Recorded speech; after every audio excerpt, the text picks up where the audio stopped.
Right, so in today's video, I've got Dan back in. It's been a while since he's played and a while since he's practiced.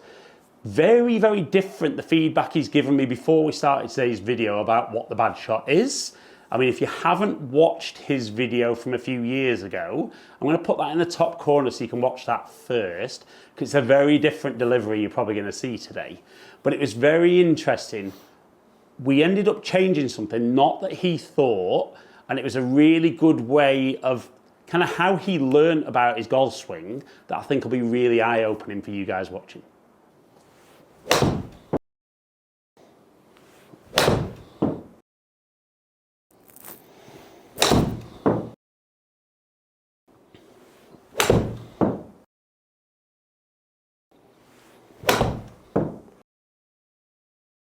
Right, so talk to me about what you feel you do really well nowadays, and maybe what lets you down with your golf. I feel like I'm swinging a bit more freely on it. I feel like I'm not trying to hit the ball. Yep.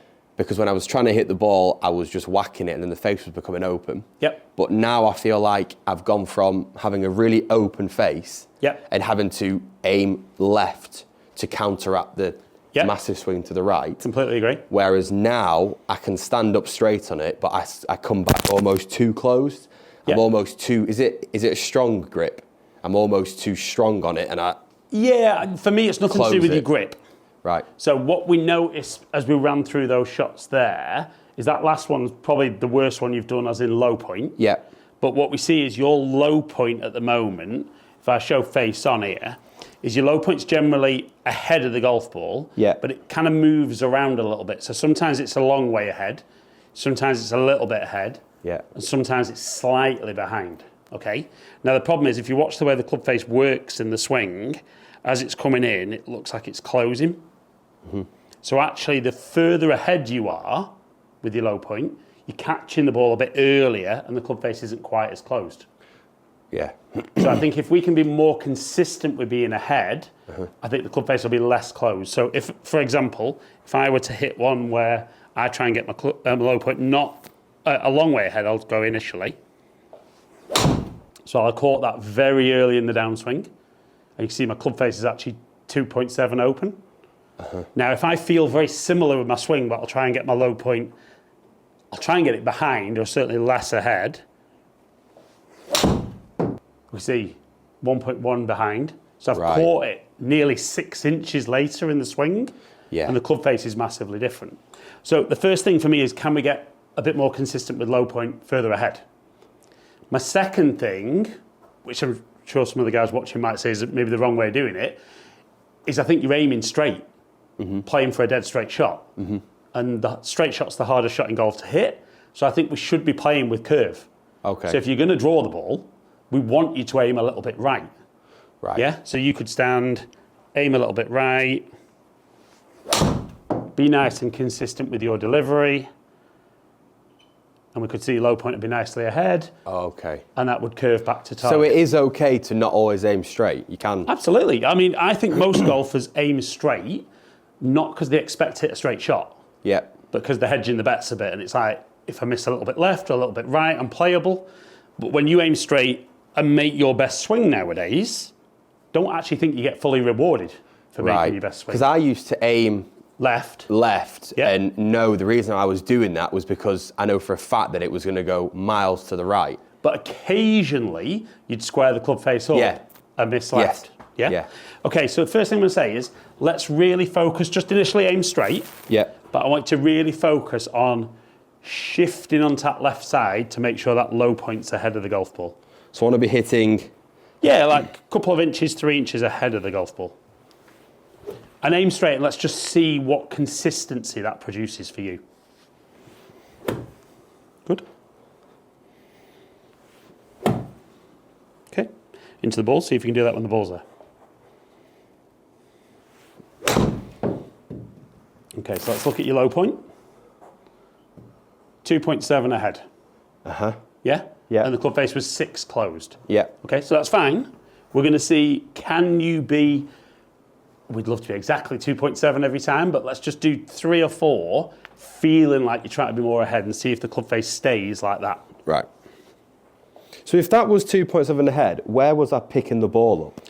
So you'll have collected the ball, and then you'll have got into the mat, and the deepest bit into the mat was 2.7 inches ahead. Right.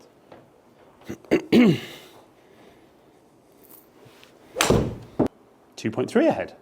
Okay. So we love that. And club face was, okay, not exactly 6 closed, but 4.5, so much closer. Yeah. So because you're sample size of 2, collecting the ball in a more similar part of the golf swing, we're seeing the club face is actually quite similar. And I think that's important for guys watching. A lot of golfers think they're really inconsistent with what they do. Whereas sometimes it might just be one part, like low point, moving around. That means they're hitting the ball in a different part of the swing every time. Yeah. So path and face and shape and everything look different. So in other words, you can play to that. Absolutely. So if my consistency is 2.3 ahead, I can play to that and aim. Yeah. So my thing is, when you play golf, you don't get that level of feedback, but you see the curve. Yeah. So if we know the ball's going to curve that amount, right. If we aim that far right, and then you don't worry about the result, you just focus on trying to make that movement as well as you can. Yeah. The ball should curve back to So if I can replicate that every single time, I can then. Yes. So if you can be consistent in what you try and do and what you do, the ball will do the same thing every time. Yeah. So do one more where we aim straight and really focus on trying to get that low point ahead. That actually makes sense because I've been always trying to get it perfect. Absolutely. And then when you see that, well. So you'll say straight. Yeah. For me as a coach, line up straight and hit it straight. Can you repeat something? Right. So for me, the perfect golf shot is you know what you're going to do. Yeah. You aim for it, you execute, and the ball does that. Okay. Yeah? Okay, so again, aim straight. We're going to go one more where you just focus on trying to get that low point nicely ahead. Oh dear. Now, where do you think your low point was there? Well behind. So not as far ahead. Behind. And then notice how the club face was more closed. Yeah. Yeah. That was shocking. So, but there the key is, result was poor, yeah. but you didn't do what you were trying. No. So on the next one, aim straight, get that low point further ahead.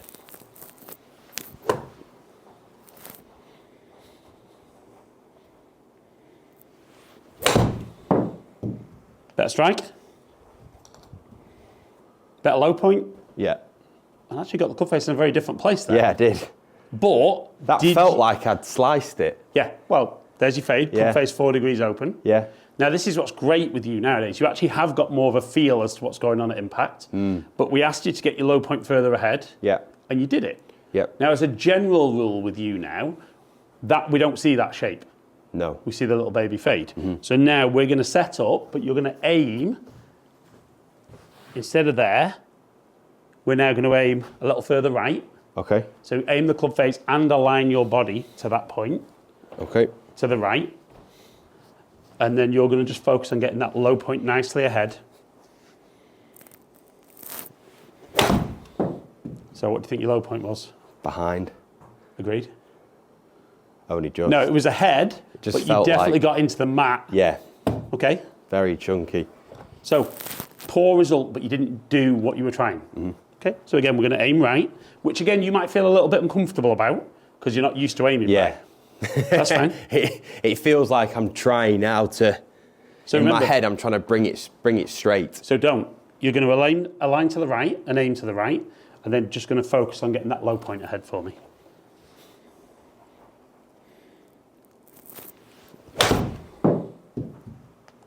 Definitely sounded a better strike. Okay, so low point was ahead. Yep. Didn't quite do with the club face what we were expecting. It's changing, isn't it? But if you look at that as a miss, yeah, it's a much better miss I'll take that. than the one where you aim straight, get behind, and smother it. Right, so again, we're going to aim right, normal movement, get that low point ahead.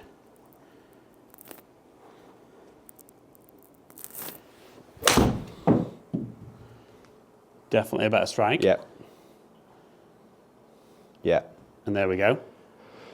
Yeah. If I can get it out of my head that aiming not straight is because you're trying to counteract something. Yeah. Whereas if I would, because naturally I would aim to the left, and I know that my club face would have been open 3 years ago. Yeah. So but you were never sure how much open it was. No, I was just you never banking knew on where it. to aim. Exactly. Whereas now, because if I aim straight, I feel like I'm closing the club face, Yep. which I've been learning that role. Exactly. It feels now when I now aim to the right, I'm doing something wrong, so I'm trying to hit straight. Whereas it's difficult to get it in my head that So you're going to just swing normally. aim right and let that club Just face swing, close. yeah. Yeah. Just swing normally. Okay, so let's go again. Going to aim down that right-hand side. Really focus on getting that low point ahead and let the club face just do what it does naturally now. That felt good. There's the strike. Low point ahead. Yeah. Club face a little bit closed. Not as I thought it was. No, and if you'd have been a bit further ahead, what do you think the club face would have been? More open? Yeah, so less closed. Yeah. So you would have shaped it less. Yeah. Now, I love the fact there that you've actually made a great swing. You haven't quite done what we wanted in the swing, but the result's still very, very good. Yeah. And then we look at how far you've hit that. Yeah. You know, for you, that's a long way. Yeah. So you'd still be pin high. You I'd be might happy just with be that. left of the green. I wouldn't think of that shot if I was playing golf. That was a bad shot. No, exactly. I think I'd be happy with that. Yeah. I think because the numbers are on the bottom in here, it's great. Yep. But on the course, Yep. I wouldn't be bothered about that. I think I'd be happy because I think I've lined up to where I wanted it to be. No, I agree with you. It's, you know, I talk about numbers. You don't play with numbers. No. Numbers are learning experience. You know, there was a great video the other week about Nelly Corder saying that she's got a TrackMan and a GC quad and she never uses them because she doesn't want the numbers to affect how she's playing. Yeah. Now, it's a funny one because I would actually say she's actually playing amazing. So she might not want to maybe see a number that would make her think something different. But I'll guarantee if she goes through a spell where she struggles, she will want some feedback. Yeah. And remember, this stuff's factual. You know, some of the stuff you look at video, it depends on the angle the camera's at and things like that. But definitely what you do much better nowadays than ever is you release the club really nicely. Yeah. So as long as you can start hitting the ball in the same part of the swing every time, that club face is going to be more consistent. And we definitely see that's more of your shape. Yeah. So if the ball's going to curve to the left and you want to finish at target, where do you need to aim? To the right slightly now. Absolutely. Which is different for me. Play for your best shot. Yeah. What's different is that when I was just doing some practice shots before and they were all going to the left, and I was saying to you before even we started, like I feel like I've been hooking everything. Yep. I didn't think it was anything to do with low point. No. I thought you were going to say to me, I come back far too closed and I had to do something in my backswing. Yep. I wouldn't have said that it was to do with low point. I mean, absolutely. Because I've always known ball then turf. Yep. I've always known that. But the club face was too closed. That we did. Yeah. But why was it too closed? Because of my low point. Because you're catching it too late in the swing. Yeah. I wouldn't have thought that. And you weren't playing for a draw. No, exactly. You were always aiming straight. Yeah. So let's do one more. Yeah. Now he knows exactly what he needs to do. Let's do one more perfect one to finish. So you're gonna aim down that right-hand side, focus on getting that club face closing, get that low point ahead. Slightly behind. Okay, so you could have done it better. Yeah. Agreed. And then we see there 0.6 inches behind. There's a really close club face. We'll do that again.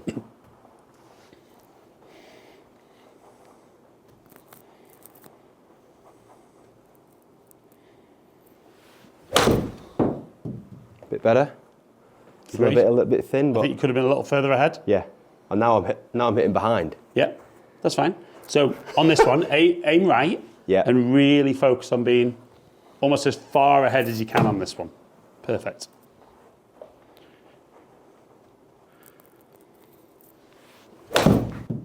Love that. Felt better. And there's a great shot. Yeah.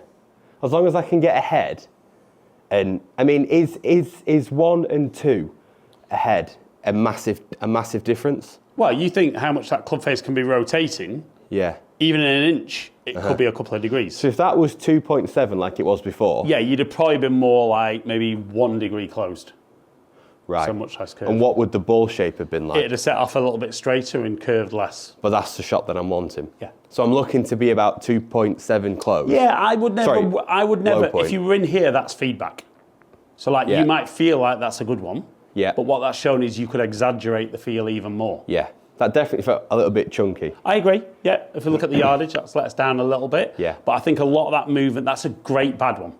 Yeah, again, I would take that. And that's the key. I'd It's take not that, how of good your course. best shot is, it's how good your bad one is and how close Yeah. the bad one is to the good one. Definitely. So I think for me there, it was interesting because definitely we'd spoken off camera before about you felt you were struggling with the direction of the shots, Yes. which we suspected was club face control. Yeah. But what we saw is because that low point was moving around a lot, actually just by working on that one thing in the swing, it actually changed kind of path and face. Then what we were able to build into setup is let's play for the best shot. So we can align a little bit to the right, focus on really shifting into that lead side. And when we do it, we get a much better shot. Yeah. Now, I think really important for the guys watching, it shows that it's not click your fingers and it's perfect every time. You know, there was one of those swings where you said you didn't really focus. Yeah. So then you didn't do what you tried. I think that's good because that's owning your swing. But you stand up on the next one, try and do it better. And the more you focus on something, the better you get at doing that. Yes. Remember, practice doesn't make perfect. Practice makes permanent. If you work on the right things, you get better. If you work on the wrong things, you just get better at doing those. Yeah. But I think for you, aiming a little right, That's really definitely trying to helped. get into that left side will absolutely make you more consistent. Definitely helped. Definitely.